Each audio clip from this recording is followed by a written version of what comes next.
مدح رسول. سبحان اللہ. مدح رسول یعنی ہر امتی پر رسول اللہ صلی اللہ تعالی علیہ وسلم کا حق ہے جس کو ادا کرنا امت پر لازم ہے، اور وہ یہ ہے کہ نبی پاک علیہ الصلوۃ والسلام کی مدح و ثنا کا ہمیشہ اعلان اور چرچا کرتے رہیں اور ان کے فضائل و کمالات کو علل اعلان بیان کرتے رہیں.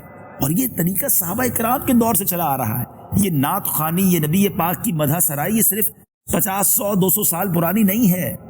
جناب نبی پاک علیہ الصلوۃ والسلام کے دور میں، پیارے آقا کی موجودگی میں صحابہ کرام نعتیں پڑھا کرتے، نبی پاک کی مدح و ثنا کیا کرتے. بلکہ اور آپ کو عجیب بات بتاؤں، اس زمانے میں صرف تلوار سے لڑائی نہیں ہوتی تھی بلکہ اشعار کے ذریعے بھی لڑائی ہوتی تھی. سامنے والے بدبخت نبی پاک کی گستاخی میں اشعار لکھتے تھے اور یہاں سے صحابہ کرام ان کے جواب میں نبی پاک کی نعتیں لکھا کرتے، پیارے آقا کی مدح و ثنا کیا کرتے. حضرت حسان بن ثابت، حضرت عبداللہ بن رواحہ، حضرت کعب بن زہیر رضی اللہ تعالیٰ عنہم اور بھی صحابہ کرام جو نعت گو شاعر تھے. حضرت عبداللہ بن رواحہ سے تو نبی پاک علیہ الصلوۃ والسلام فرمایا کرتے، اے عبداللہ بن رواحہ تمہارے اشعار دشمنوں کے لیے تیر کا کام کرتے ہیں. سبحان اللہ. ویسے تو بڑی طویل فہرست ہے نعت شعراء کی، مگر حضرت حسان بن ثابت کے وہ شعر کے بغیر ایسا لگتا ہے کہ بات کمپلیٹ نہیں ہوتی. کیا کمال کی بات لکھی. وہ لکھتے ہیں وَأَحْسَنُ مِنْكَ لَمْ تَرَكَتُّ عَيْنِي وَأَجْمَلُ مِنْكَ لَمْ تَلِدِ النِّسَاء خُلِقْتَ مُبَرَّأً مِنْ كُلِّ عَيْبٍ كَأَنَّكَ قَدْ خُلِقْتَ كَمَا تَشَاءُ. حضرت حسان بن ثابت لکھتے ہیں، اب ذرا سمجھیے گا ناظرین، اس شعر کے معنی کو سمجھ لیں گے نا، آئندہ زندگی میں کبھی بھی نعت خوانی سے کنفیوز نہیں ہوں گے. وہ لکھتے ہیں وَأَحْسَنُ مِنْكَ لَمْ تَرَكَتُّ عَيْنِي، حضور آپ جیسا حسین میری آنکھ نے دیکھا ہی نہیں ہے.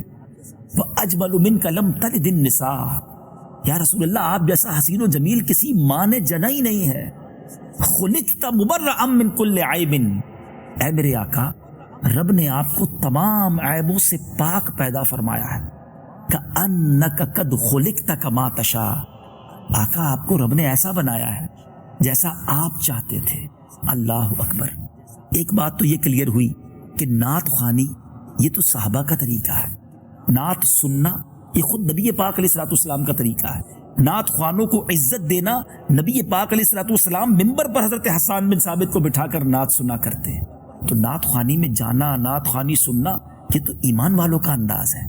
اور اب آج کے دور کی اور خاص طور پہ شہنشاہ بریلی اعلیٰ حضرت امام اہل سنت کی شاعری کو میں سامنے رکھوں تو آپ کو اندازہ ہوگا کہ اعلیٰ حضرت کی شاعری کا رمز کیا ہے، اس کی راز کیا ہے، وہ کیسے قرآن و حدیث کو اپنے شعروں میں پرو دیتے ہیں اور کیسے ہمیں ہمارے سامنے وہ بات رکھتے ہیں. ذرا سمجھیے گا اس شعر کو. وَأَحْسَنُ مِنْكَ لَمْ تَرَكَتُّ عَيْنِي وَأَجْمَلُ مِنْكَ لَمْ تَلِدِ النِّسَاء، یا رسول اللہ آپ جیسا حسین میری آنکھ نے دیکھا ہی نہیں ہے، آپ جیسا با کمال اور جمیل کسی ماں نے جنا ہی نہیں ہے. اور سیدی اعلیٰ حضرت امام اہل سنت اگر یہ لکھیں کہ وہ خدا نے ہے مرتبہ تجھ کو دیا، نہ کسی کو ملے نہ کسی کو ملا، کہ کلام مجید نے کھائی شہا، تیرے شہر و کلام و بقا کی قسم، تیرا مسند ناز ہے عرش بری، تیرا محرم راز روح امی، تو ہی سرور ہر دو جہاں ہے شہا، تیرا مثل نہیں ہے خدا کی قسم. تو یہ تو ایسا لگتا ہے حضرت حسان بن ثابت کی شاعری کا ترجمہ ہو رہا ہے. آگے آپ نے لکھا خُلِقْتَ مُبَرَّأً مِنْ كُلِّ عَيْبٍ، اللہ نے آپ کو تمام عیبوں سے پاک فرمایا. تو یہی بات تو اعلیٰ حضرت لکھتے ہیں وہ کمال حسن حضور ہے کہ گمان نقص جہاں نہیں، یہی پھول خار سے دور ہے، یہی شمع ہے کہ دھواں نہیں. اور آخری بات كَأَنَّكَ قَدْ خُلِقْتَ كَمَا تَشَاءُ، حضور ایسا بنایا جیسا آپ چاہتے تھے.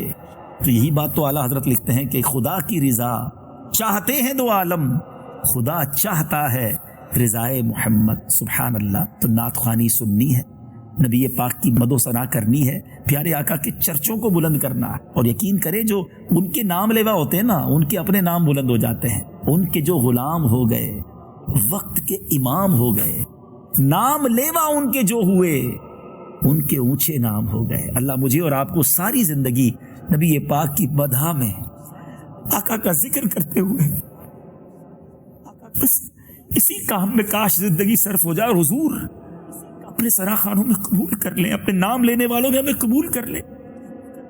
یہی زندگی کا حاصل ہے کہ بس سرکار اپنا چرچا کرنے والوں میں ہمیں شامل کر لیں.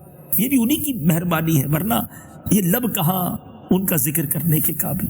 صلو علی الحبیب. الحبیب صلی اللہ تعالی علی محمد. مجھے اپنی اور ساری دنیا کے لوگوں کی اصلاح کی کوشش کرنی ہے.